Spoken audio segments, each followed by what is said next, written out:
Okay, good afternoon, everybody. I'm Charla Robinson, president of the Thunder Bay Chamber of Commerce, and so happy to welcome you all to today's webinar. We have a great group of folks from all the way across the region, so it's nice to have a mix of locals and regionals. So thanks for being here. We'll begin today by acknowledging that the City of Thunder Bay is built on the traditional lands of the Anishinaabe peoples of Fort William First Nation, original signatories to the Robinson Superior Treaty of 1850. And we recognize the significant contributions of our First Nations, Inuit, and Métis people to our heritage, social, cultural, spiritual, and economic wealth. The Chamber is committed to a relationship with Indigenous peoples that is grounded on the principles of mutual trust, respect, reciprocity, and collaboration in the spirit of reconciliation. And we know that we have folks from other parts of the region that are sitting on other treaty lands, so we welcome them as well and recognize the treaties across the Northwest. So quick overview of what's planned today. We're going to start with presentations. So first we'll have Crystal from Serco and then Mike and Todd from March of Dimes. We're going to let both presentations happen, and then we're going to open the floor for a roundtable discussion and Q&A. So let's get started by introducing our presenters. So our first presenter is Crystal Olson. She's Serco's Community Outreach Manager. Crystal brings over 20 years of experience in education, economic, and workforce development across Northwestern Ontario. In her current role, she is dedicated to fostering regional collaboration to strengthen employment services across the region. Crystal holds both an HBA and a B.Ed in history from Lakehead University, and beyond her professional work, she actively participates in community and economic development through various volunteer activities and enjoys a homesteading lifestyle on her small farm outside of Kakabeka Falls, where they have a lot more snow than we do here in the city, proper. So over to you, Crystal. Wonderful. Thank you so much, Charla. I'm just going to go ahead and share my screen here so folks can see it. And then I won't be able to see you during the presentation, folks. So if there is anything, Charla, just interrupt me if things stop cooperating. So thank you. Good afternoon or good morning, depending on where you're joining us from today. And thank you to Charla and the Chamber of Commerce for inviting me to join you today and have this conversation. So, sorry, I'm just looking at my screen and it's not moving forward for me. So I will. Okay, there we go. Got her figured. Apologies. So Employ Next, powered by Serco, is a consortium of 3 partner organizations that serve as the system service manager for the provincially funded Employment Ontario employment services across 3 regions of Ontario. And Northwestern Ontario joined the rest of the province last year in implementing the new integrated employment services delivery model that has been rolling out in phases across the province for the last 6 years. So in this role, we work closely with our local service providers as to support job seekers and employers across the region. So for today, obviously, you're going to be talking about Northwestern Ontario. So just wanted to share, who we work with. So EmployNext powered by Serco. Serco is the lead. We administer the provincially funded employment services, but we partner with a network of service providers across the region. So here in Thunder Bay, including March of Dimes, Yes Employment, Northwest Employment Works, Independent Literacy, Independent Living Resource. Also in Kenora with the LEAP and in Fort Francis and CDS. So across the Northwest, we have service providers who deliver these supports that I'm going to be sharing today. As well, we're very excited to be introducing 2 new Indigenous service providers, actually starting tomorrow into the network as well. So a lot more supported, culturally relevant employment services supports are going to be available as well across the Northwest. So before we zoom in on Northwestern Ontario, I wanted to briefly set the national context because what happens at the federal level directly affects what we experience locally. So in 2025, Canada's population actually declined by about 0.2%, or roughly 102,000 people. So just under the size of the population of Thunder Bay. Now, this marked the first annual population decline on record, and the primary driver was a significant reduction in non permanent residents following federal immigration policy tightening. So, in fact, the number of temporary residents, including international students, foreign temporary workers, and other permit holders, fell by more than 170,000 in just a few months between late 2025 and early 2026. Permanent immigration was also reduced, with admissions down nearly 20% year over year, in line with the new federal targets. So while that slower population growth may ease some of the pressures that we're feeling in terms of housing and services in the short term, analysts are increasingly concerned about the long-term impacts, particularly around labor shortages and an aging workforce. And this shift really matters deeply for us here in Northwestern Ontario. We already operate in a tight labor market, and changes to immigration policy are felt here sooner and more intensely than in larger urban centers. So there are some encouraging signals. For example, the recent increase allowing rural employers to access temporary foreign workers up to 15% of their workforce, which is up from 10%. But the policy changes like this, while they can help, they don't offset the broader demographic trends that we're seeing with the national picture. So kind of with that national picture in mind, I wanted to look at those trends here in the Northwest. So as employers, you already know how hard it is to hire. And the data shows that what you're experiencing is not a temporary challenge, it's structural. So in 2025, Northwestern Ontario continues to face a very tight labor market. Our unemployment rate is very low, 4.6%, compared to Ontario's 7.7%. But our labor force participation rate is also lower at about 61%, compared to 65% at both the provincial and the national level. And this combination tells us one thing: we don't have enough people available for the jobs that exist. So it's not a demand issue, it's a people issue, it's a labor supply shortage, and a skill alignment issue that we're seeing across Northwestern Ontario.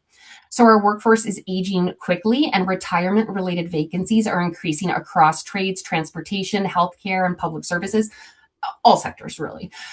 Even though some older workers are continuing to work, those employment rates for those 65 plus are around 11%.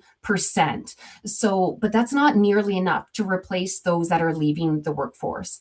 So now, with the national immigration levels tightening and temporary resident numbers falling, the impact is hitting us quickly. So communities like Fort Frances, for example, are already seeing annual population declines, and regional population growth could slow down to about 0.4% or less, which is far below the provincial level. And at the same time, we continue to see deaths outnumber births, and young people leaving for opportunities elsewhere. All of this means fewer people and fewer workers in the year ahead. So the key message here is that Northwestern Ontario has a people shortage, and it's going to continue without intentional action. So to stabilize the workforce, we need strong attraction and retention strategies, better pathways for worker transitions, and region-specific immigration solutions. For employers, this means rethinking hiring strategies, strengthening retention efforts, and engaging in regional immigration and workforce development initiatives, because solving the people problem is now central to solving the hiring problem. So in practical terms, this means considering talent pools you have not looked at in the past. So whether it be newcomers or older workers, potentially people with disabilities, career changers, those looking to enter or re-enter the workforce after a long absence. And in a shrinking labor market, expanding who you hire and how you support them is really becoming essential for long-term business stability. So when we look at, there's 4 out of 10 workers that are not engaged in the workforce, the potential workers, right? This provides us with that opportunity. And that's kind of the space where Employment Ontario Services is working hard to help engage those folks who are not in the labor force to come into the labor force. So this is where I want to dive into sharing, some of those supports that are out there to help you as an employer, because supporting these job seekers through flexible hiring practices and on-the-job training and partnerships with Employment Ontario and our community service providers can help address those hiring challenges while really strengthening the broader labor market.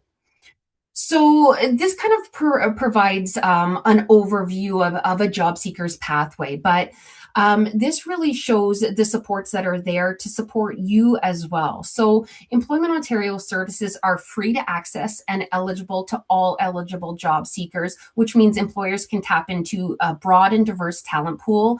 Individuals eligible for service include anyone 18 or older who is legally entitled to work in Ontario, including permanent residents and individuals with open permits, even people that are already employed but are looking to growth. So as as an employer, if you have a part-time individual who would be great if they just had some additional training that you might look at promoting, then that's an opportunity for them to engage with employment services to support in that upgrading and training, to support and remove a barrier and a financial burden as an employer. But from an employer's perspective, our role is really to prepare job seekers so that they're job ready and aligned to the local labor market needs. And when individuals connect with one of our local service providers, so whether that's March of Dimes, Yes, New, NCDS, or LEAP, those individuals, they complete a very robust intake and needs assessment that looks at their skills, their work history, their employment goals to help determine whether they're ready for work immediately, might need some short-term upskilling, or would benefit from further education and training opportunities. But the key here is to reduce those temporary barriers to employment for individuals, to help them engage so that they're able to move into the workforce. So support doesn't stop once somebody is hired. Job seekers continue to receive follow-up support for up to a year after they start. So this is one of the big changes with the new model, is that 1 year retention support. So if you were to hire an individual that had come through employment services, they're able, if let's say they need some more language, let's say English language maybe wasn't their first language, and they need some more training to be, for safety reasons, out in terms of the work that they do with you, then that's an opportunity to get that support, get that upgrading while that individual is still working for that long-term retention piece. So that's key to it. So I just wanted to take a moment to highlight some of the specific supports available through employment services, which are so much more robust under the new integrated employment services delivery model. Because while these supports are provided to job seekers, many of them are designed to directly support employers as well. And I'll expand on that in the next few slides, but these supports are broad and flexible, and they can help ensure that candidates are prepared to meet the workplace and industry requirements. So if there's short-term training that is needed, this is a huge opportunity for employers to engage with service providers across the region so that they understand that, so they can ensure that potential candidates are upskilled in that with that skill that you as an employer might need. You can also see on the slide, supports are wide ranging. So whether it's direct employment related support, such as work clothing, safety gear, tools, technology, it can help to ensure that candidates arrive prepared and equipped from day one. But importantly, for employers, again, that support doesn't stop once someone is hired. During that 12-month retention time, you can definitely identify additional, training skills or needs, or if there's skills gaps that you're seeing, and those supports can be accessed to help strengthen performance and retention as well. So employers can access, as I mentioned, it's free supports. It's government paid for, of course, so taxpayer dollars are paying for this through the Employment Ontario Employment Services, but they are designed to simplify the hiring and strengthen retention, really. So all of our service providers have a huge list of potential candidates already from that intake process that I mentioned, where they can identify those skills. So, as an employer, they can actually help to pre screen candidates for you to ensure that they're job ready and aligned to the needs that to your needs as an employer. So, those discussions and getting connected with service providers is really integral to helping you as well, because they can also help with hosting job fairs, hiring events, right? Or to help make direct connections with qualified candidates, saving you time, recruitment effort, and the cost of advertising on multiple job boards or viewing a high volume of applications. So each employer is supported with, it varies across service providers, but they have like a job developer or an employer engagement specialist or retention specialist as well. But really, they have people there who really are there to serve as a single point of contact for you. That individual works with your business throughout the year to support your recruitment needs, understand what they are, and respond to the staffing needs and help problem solve as situations may arise, especially with those job seekers that have come through employment service. So the goal is not just to help you hire, but to help you retain those employees and build a more stable workforce as well. So just wanted to highlight those wraparound supports, those barriers that are keeping, to hiring. If somebody doesn't have a license, transportation is the number one issue that we see by far across the Northwest. So these are ways that we're working to reduce that. We, in our last year, our first year, we ran an initial U-Ride pilot, which provided 2 months of transportation to and from work for somebody while they started work to help get things financially under them while they looked to secure their own more permanent transportation. So that is something that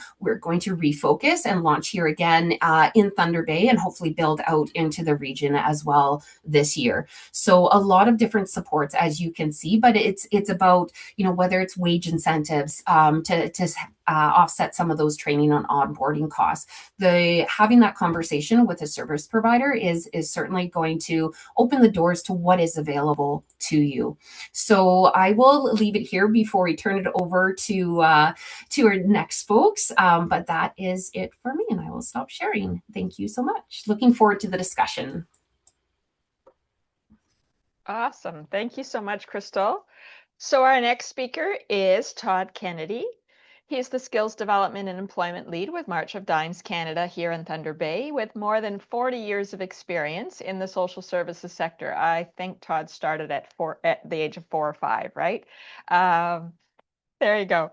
Todd has held senior roles in employment services, volunteer coordination, peer support, and community program development, with a focus on supporting individuals living with disabilities, youth at risk, and those recovering from stroke.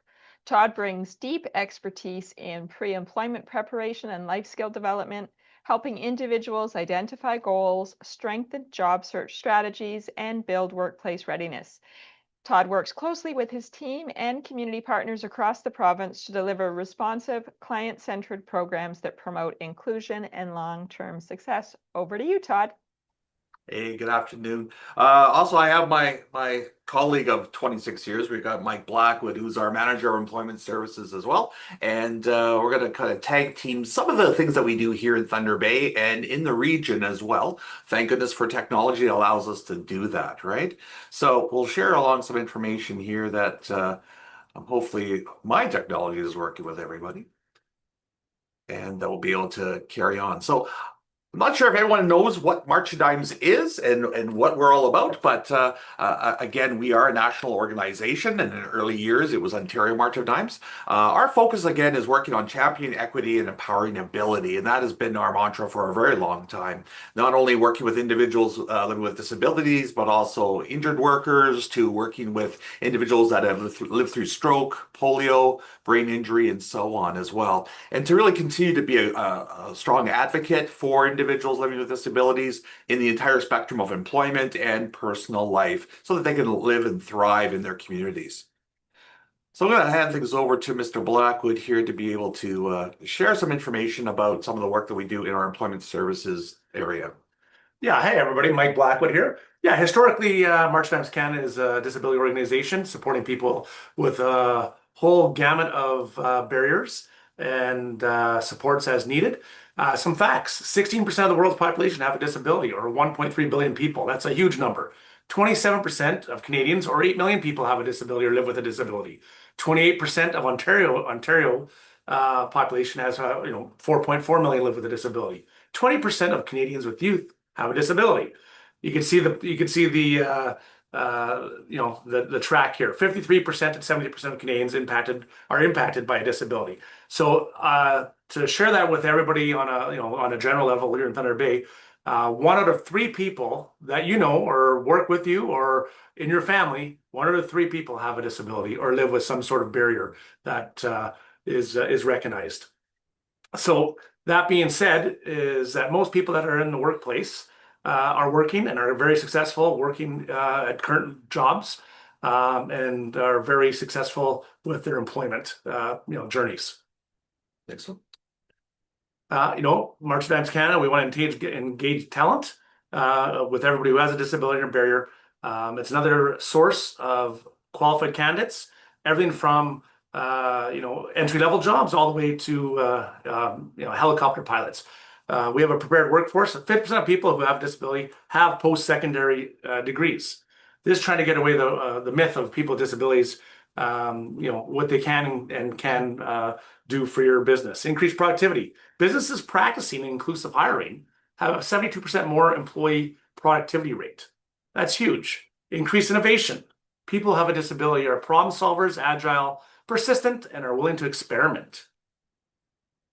And moving along here, increase profits. This is a huge thing. Business to business, money talks. Companies that hire inclusively grew profits up to 3 times faster than their competitors. Consumer loyalty. If you have people that are working at your business that represent people in your community, 78% of Canadians are more likely to buy a product or service from a business that hires people who have a disability. Better business outcomes. That's what we're all looking for. Organizations with inclusive cultures are 8 times more likely to achieve better business outcomes. And this is the big one. This is a thing from 2025. Return on investment. It's huge. It's talking about business to business and financial gains. TD Canada found that closing the employment gap for Canadians with disabilities could create about 450,000 new jobs by 2030 and add about $50 billion to Canada's GDP. That's huge. And to talk more specific about March Times Canada and some of the services we provide through Employment Ontario and other activities and programs that we offer, of course, the Employment Ontario portfolio. Come on in person. This is your in-person programs that we have. Active job search, candidate referrals, job preparation, on-the-job support, and everything that Crystal had presented in her presentation is offered within March Times Canada for any candidate that comes through or any candidate that is looking to be hired by any employer that we're working with. Online, virtual. We know that Northwestern Ontario mobility and transportation and in-person services is a barrier. So March Times Canada came up with a job search program to offer to people living in remote areas. It's virtual. It gives you all the same supports that in-person does, but on a virtual platform. And that's something that we offer here in Northwestern Ontario as well. Employment Ontario, employment services. So the biggest one and the change that Crystal has just acknowledged and talked about a little bit is that all of Ontario went to the EO, Employment Ontario program. And it's designed obviously for individuals 18 years and older. So anybody that's looking for work, realistically, can just walk through any service provider's door and access services. March of Dimes likes to hang its hat on the disability front a little bit more than others, and we have been historically the disability organization for employment services over the last 40 to 50 years. Anybody coming through our door with any barriers or requirements, and that as well as employers who have questions or ideas or need some information about accommodations, we're here to help, and that's our expertise. We also have a youth program that's federally funded. It's Skills for Work. So EO is general, anybody walking through our doors. This is a little more specific. This is anybody or any youth age 15 to 30 that has a barrier to employment.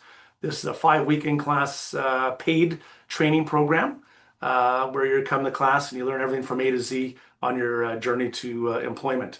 After that, participants find a host employer where the host employer is reimbursed 100% for 17 weeks of that employment placement.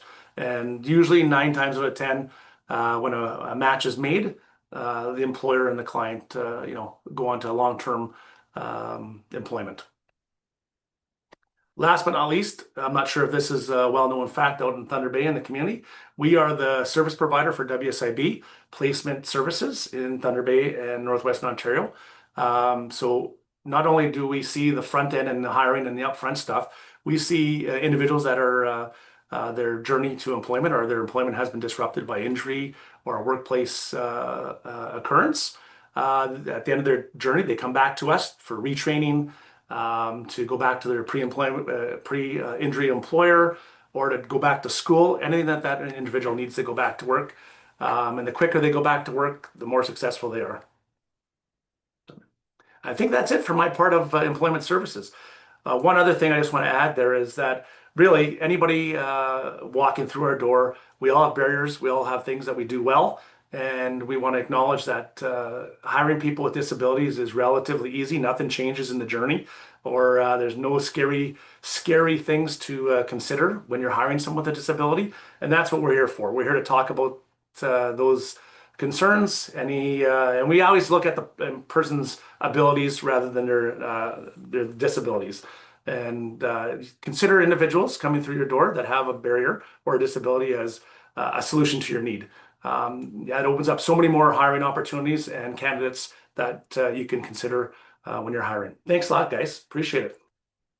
Yeah, and again, really, when we take a look at the individuals that we're providing service to, is that whenever someone comes through our door, we don't put them away. You get a chance to speak with us and be able to take a look at where your journey is, what type of things that you want to work towards. And many of the individuals that we do see aren't necessarily even prepared for work, or newcomers, or maybe they are individuals that I'd like to see if I could get into employment, but I don't really know what I need to do or what skills I need to really bring to the table. So we have a program that we have called the Paving the Path to Work. It's a both virtual and in-person program that we run across the province. Our virtual offering is available to anyone in Canada that's able to participate. And it's smaller groups that we get together that we're able to provide those pre-employment skills. Very similar to maybe what we learned when we were in our co-ops in our high school days, or maybe even some of the life skills programming that we were familiar with many years ago, but really a modern day approach and modern day content to be able to really give individuals some insight to this is what the world of work looks like today. Not only from what maybe your parents or caregivers are giving you, but also this is what employers are saying that we need from you to be able to participate effectively in a job. So if this is going to be your choice, if this is going to be where you want to go, these are some of the things that you need to have in mind and be prepared for so that you are able to make that next step into the employment service journey. So we're really covering many of the similar things as far as what we talk about: personal management, goal setting, problem solving, social media, and how we can interact with social media, because we know that is also a big piece to job searching nowadays, and an area of digital literacy, which is also a very big piece to the modern day job seeker, as well as being able to provide some opportunities for people to learn about mentorship and connecting with community, which there gives them an opportunity to build those connections broader than just our classroom here, by connecting them with members of the chamber, opportunities to connect with employers, as well as other community service providers. Within that program, what gives us ability to tackle a connection for employers. Mentorability program is something that is available across Canada. It is a branded program by CASE and by Odin, but we also infuse this program into our Paving the Path program. Gives us an opportunity to meet with you, employers, and be able to do that job shadow for a day. Come in and meet with employers to say, this is what they need. These are the jobs that they need filled. Do you fit the bill? Also gives people the opportunity to ask those questions and kind of figure out, okay, well, that is a job that might be interesting to me. Or, no way, I'm never doing that. But it gives that, no harm, no foul opportunity to be able to just have that conversation, spend some time with an owner or a manager within an organization. We've been able to do this with a number of community organizations, as well as private businesses in Thunder Bay and even regionally, which gives an opportunity to just have that chat, just that conversation for a half a day, couple of hours. We're always looking for mentors, and we're also hoping that we can build on that platform in the coming months ahead. What was brought up actually, Crystal had mentioned about some of the opportunities to be able to get assistive devices to make your employment more, those accommodations that you might need for employment. The challenge with a lot of those things is that maybe people don't know how to use the technology or know what the right technology is. And as we know, digital skills and the ability to use assistive devices effectively to be successful sometimes needs a little extra training and mentorship. So the Skilling Up is a national program that March of Dimes offers that is available to anybody that wants to brush up on or build their digital skills and training, as well as an opportunity to meet with our accessibility technologists or technicians that are available across Canada. So really it gives an opportunity that, hey, I want to use this phone for my job search. I need to understand my phone for logging hours, all of these different things. A free service that is available to individuals to understand all of the accessibility features of their laptops, of their tablets, of their telephones that can really benefit them in their success for employment, as well as even be able to build some of those skills and abilities in technology, such as Microsoft Office and networking and communication skills. Again, something that someone can do from home, tapping into the resources that we're able to offer for free to make more of a, oh, let's say, I'm not sure about those skills and abilities. I don't know if I can do it. It's been a barrier to me. Let's eliminate that barrier. Get you connected with that Skilling Up program, and also for employers that maybe have skills that they see that are potential in some of their existing employees. That hey, if they had these digital skills, they would be able to continue to do this, and this, right? So this may also be an opportunity to tap into this program to be able to have people be able to build those digital literacy skills. And that's kind of it for me, Charlotte. And from Crystal, I'm sure we have an opportunity to have a little round table as we finish off this hour.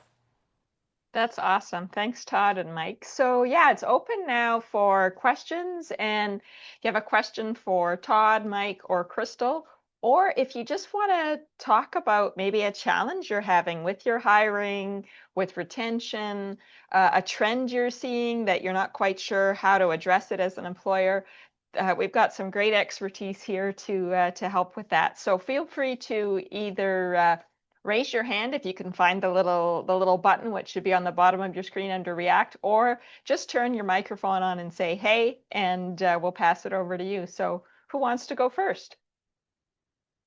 You could also put your question in the chat if you're feeling shy, and I'll be happy to read it out.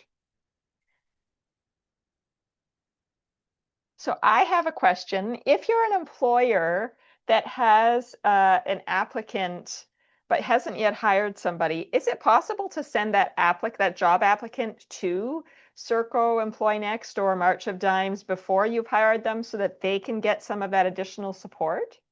100. I'll jump in there first, Charlotte. 100%. And I think that's the best approach to take because there may be other onboarding support. So if employer, is looking to hire, they think this is the right individual.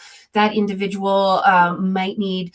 Remember, I talked about the retention piece, but there might be additional supports to support that individual through, whether it is maybe they need equipment to start the position, or they might need additional training or upskilling even before they start. So there's certainly, I think, engaging before hiring or sending somebody over to one of the employment service providers that provide the Employment Ontario employment supports is a great first step, because then they also know what your needs are as an employer and can help to tailor the supports to you through that job seeker as well. Perfect. Thanks for that, Crystal. Yeah, just one more thing to add to that, Crystal. That's awesome. Yeah. You know what? Referrals come in all shapes and sizes from everywhere. So we get them from employers, from businesses, from school boards to people walking through your door. So, and the more referrals we get, the more people we can help.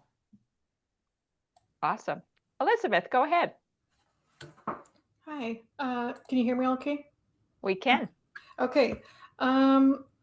Yeah, we have noticed definitely a trend in immigrant hires. I will say that the last 4 new hires we have made have been immigrants. One didn't work out.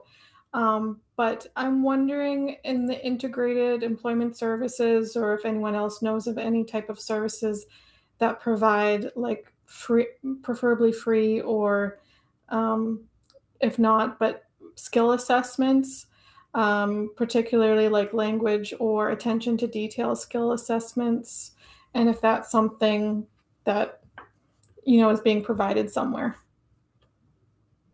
Thanks for the question, Elizabeth. I think, again, sorry, Todd and Mike, I just jumped right in there. But certainly that is supports that are available. So credential recognition, like there's a cost involved for that. Language assessment certainly can be referred out to from service providers to community partners for that, as well as once you hire somebody, if you're finding that language is a barrier, there's working through employment services where we can pay for that training that might be needed to upskill the person to the language level that is needed. So short answer, Elizabeth, yes. There are supports. It is based on the individual and what they need, but that's also in what they need in relation to being employed with you.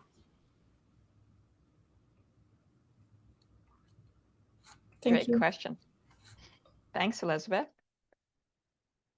Any other questions from the floor?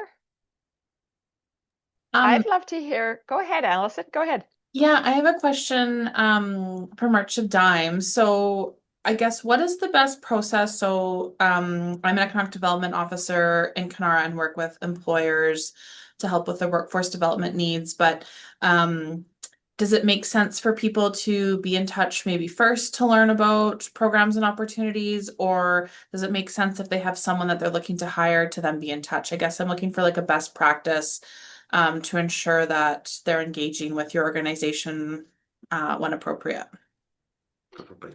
Yeah, no, you know what? The best starting point is just to make a phone call, get some information, and then we can build the supports and get the right information to anybody who's looking to access March of Dimes services supports. Okay. Yeah. Thanks. You're welcome. Perfect. So I'm wondering how many employers are posting jobs but really not getting the candidates that that really meet your needs. Is that becoming a problem? And maybe by a show of hands, if anybody's had that issue lately. And if so, I guess I'm wondering, are there any best practices, either from March of Dimes or Employ Next, that you could recommend to employers as to how to get those applications in, how to get those jobs posts being seen? Yeah, so again, even for our people and culture folks as well, is that there's a real, a change in the way that you present your positions and the way you'll be able to promote what you have, the benefits that you have as an organization, what are some of the benefits to an individual, so that it's also tapping into what their interests are, right? So it's not necessarily just the skills and the qualifications, but also, as you see on a lot of job descriptions now, or job orders now, it's talking about, this is the culture, this is the organization, this is what can be a benefit to you to join our team. So I think it's a bit more of almost like an organic way of making that approach, right? Is that you're coming to this organization because of all these other components, not necessarily just the name of the position, the qualifications, the skills. That's definitely helped us with respect to even some of the most recent ads we just had, a couple of recent postings for the North, right? It definitely kind of like, okay, now I know what that is. And they really get more of a wholesome understanding of what the organization is about. We've also noticed that people have actually done some research and actually gone out to look at our website and look at, okay, this is the mission, vision, and values. And people are looking more to that as well, not just what the pay is, which is really nice to be able to see that. Just to add on there as well, Charla, I think, our service providers work with a number of folks across the region, right? So they have access to people who are ready to go and willing to work right away.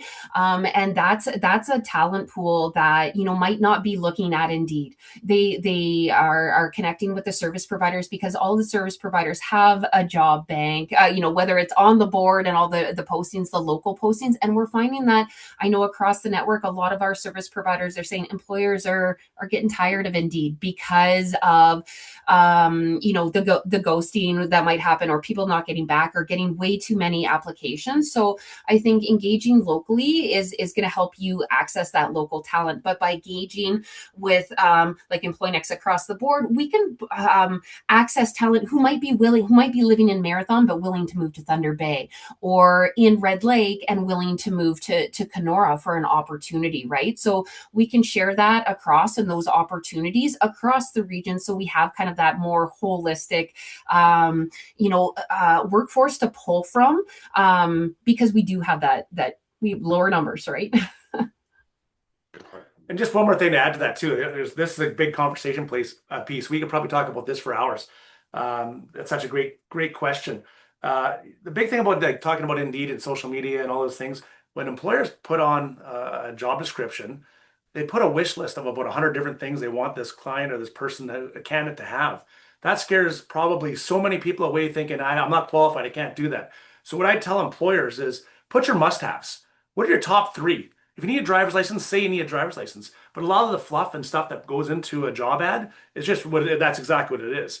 So you know what? Put your top 3, narrow down what your qualifications are to do that job, and I guarantee you'll double your candidate response. And that being said, this is just my own side thing. I always tell employers, you ever hired someone that hasn't worked out? Don't be afraid to try different things. Hire a candidate, meet a candidate, try something different, because every employer I put that question to, have you ever hired someone that hasn't worked out? And the answer is 100% yes. So try different things, look at candidates differently. Don't make a wish list, make a must-have list. Thank you. Great tips. Thanks, Mike. Thanks, Todd. Thanks, Crystal. So if an employer is just starting that process of thinking about who they need to hire, kind of putting together the job description, the job posting, what do they need to do to get signed up to get your help right from the get-go? They need to pick up the phone or walk in the door, right? So it's a matter of just connecting with one of the service providers and letting them know, I'm an employer, I'm looking to hire, can I talk to somebody? And it's all free. It's a little bit of your time, and depending on the process and how things go and the level of support, sometimes there's some paperwork, but service providers are there to help you as well with that, because I know employers do not have time for paperwork, right? So yeah, pick up the phone, walk in the door. If you want to get connected, you can reach out to me, and I'm happy to connect you with our service providers, no matter where you are in the Northwest. Perfect. And I see Tracy's chimed in the chat that, and she's with with Yes Employment, which is one of the EmployNext providers, and she's talking about their employer relations team. So really good insight there on the supports that are available for the employer right from the get-go. So thanks for that, Tracy. So if there's no other, yeah, go ahead, Derlit. Oh, okay. Good afternoon. Thank you for great delivery. My question has to come from the presentation from Krista. She spoke about the aging population constrained labor supply. Now, we know from city to city, Thunder Bay, when I was looking at the chart she displayed, has a great kind of aging population. And then between 0 to 14, when you look at the various cities, Thunder Bay kind of leading. So my question is, looking at where we are now and what employers' demands are, what strategies have been put in place to make sure that employers get the required, workers or client or labor to work with? Now, one thing I've also identified personally in Thunder Bay is most of the jobs that are posted, some come with license and all that. And then it becomes a constraint also on the part of the employers to actually, attract the required workers for this position. So what strategies have been put in place for people who are living in Thunder Bay to be able to get this opportunity and then, kind of have their stay in this community? Yeah. Thanks for the question, Durlan. And honestly, like it's bigger than just us and what strategies we can put in place when we're looking at, you know, our aging population, our small our small, you know, youth numbers that we do have across the Northwest. So this is where we talk about collaboration. So working with school boards to understand those like what's affecting them and the population of youth. As you may know, across the Northwest, school attendance and across Ontario actually is down substantially. That is a huge concern when we're looking at our future labor force, because what is that going to mean if people are just have you know, they're getting their diplomas, but do they actually have the skills that those diplomas say? Or do they have, you know, the work ethic to come in that regard? So we engage with a variety of different organizations, municipalities, as I said, the school boards, different training institutions, the post-secondary training institutions, to really understand and build those pathways to how we might work together to build this out, because it's bigger than just what we can do. It really does. It's going to take a whole region, and I know like the advocacy work that the chamber has done already in terms of, you know, immigration numbers, and the amount of folks that we need is huge, and that's what it takes. It takes this collaborative effort, because it's some of the policies are outside of our direct. We don't control those, but we can help influence them, right, through advocacy, and that's you know, that's one way about it. And I think I missed the second part of your question, Derlon, but yeah. Certification. Yeah. Yes. So with certifications, that's definitely something that as you know, we can support with. So it's aligning and knowing from employers beforehand what certifications they need. Some take a lot longer, right, is to get than others, but we can support certifications short term all the way up to certifications that take 4 months to get. And then through employment services, there are other opportunities as well, like Better Jobs Ontario, where folks can get like an ECE certifications as well. So it is understanding what employers want and building those training pathways for folks. And that's some of the work that we've already been doing and are continuing to do to meet those certifications. Now, my follow-up question, the last question, has to do with every employer that recruits expects the worker or the workers to actually produce great results. Now, my question is, when these people are out of or graduate from the college or from the university, like you rightly said, experience is quite difficult, and employers look out for experience. I'm just thinking outside the box. Could there be a situation where this might not be possible, but I'm just sharing. Could there be a situation where the government can give these employers some tax relief to encourage them to, you know, recruit these young people in the industry? Right? This might be difficult, but I'm just sharing, if so that it will encourage employers to kind of absorb these new graduates onto the new role or the entry level role, and then train them on the job, get grounded on this job, and continue to work with them. Because we keep kind of sometimes we repeat the same thing, but then when you leave the meeting, the employers think differently. They have their own, you know, kind of way or model of operating their business, which you cannot influence them. So my take here is that if there can be a tax relief, some sort of, it could be financial incentive, no wage subsidy per se, but some sort of financial incentive or relief just to encourage them to actually recruit these new graduates in their businesses. I think it is really good, will go a long way to kind of reduce the unemployment rate, and also get these young ones on you know, into you know, entry level jobs. Or yeah, that's what I want to say.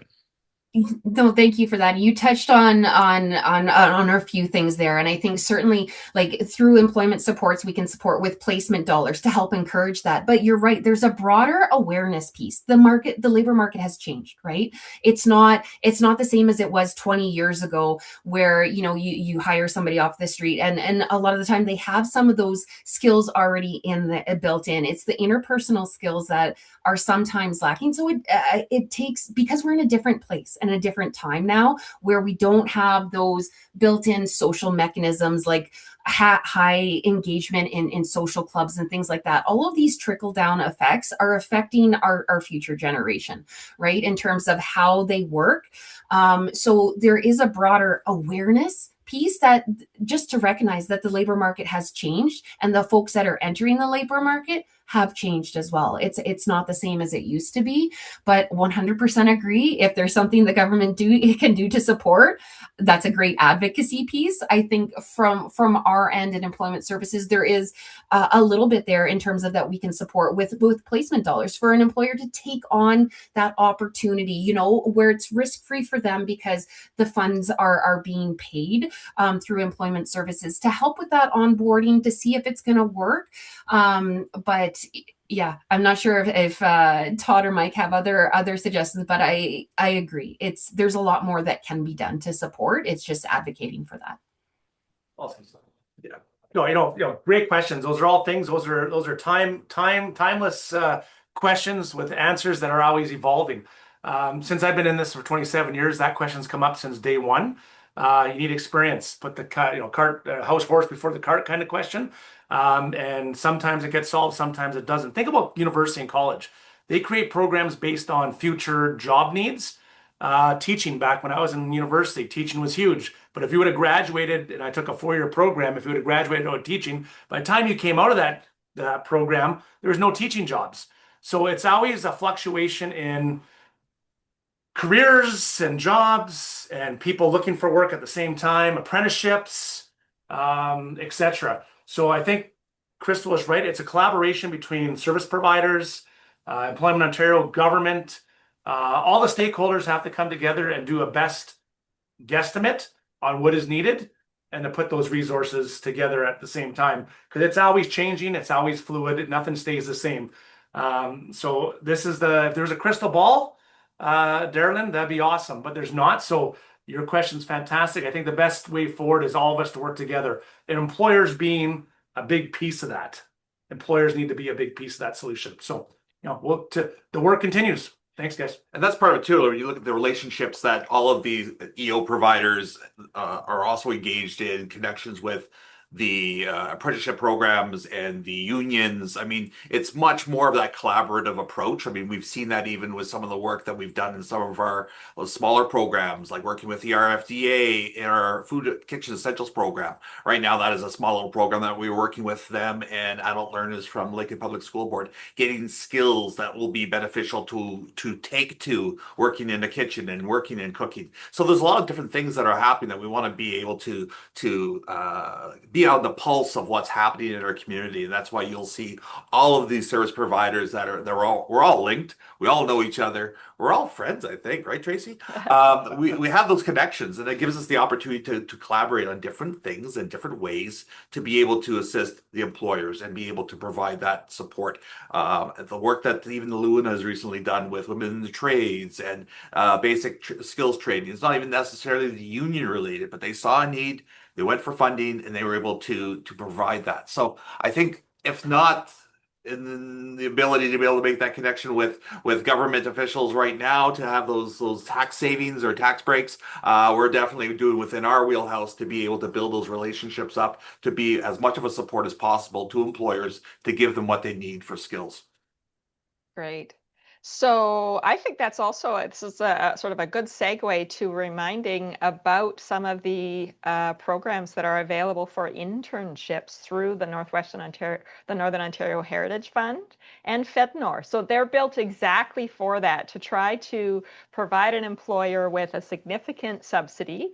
For private sector, it's 50% of the employee's wages. For charitable, it's 90% of the employee's wages for a 1-year internship, so that someone who is just starting in a new career that hasn't held could be a change of career as well. So there's not the age restriction, but they're starting in a new career. They haven't held a position in that type of a career before.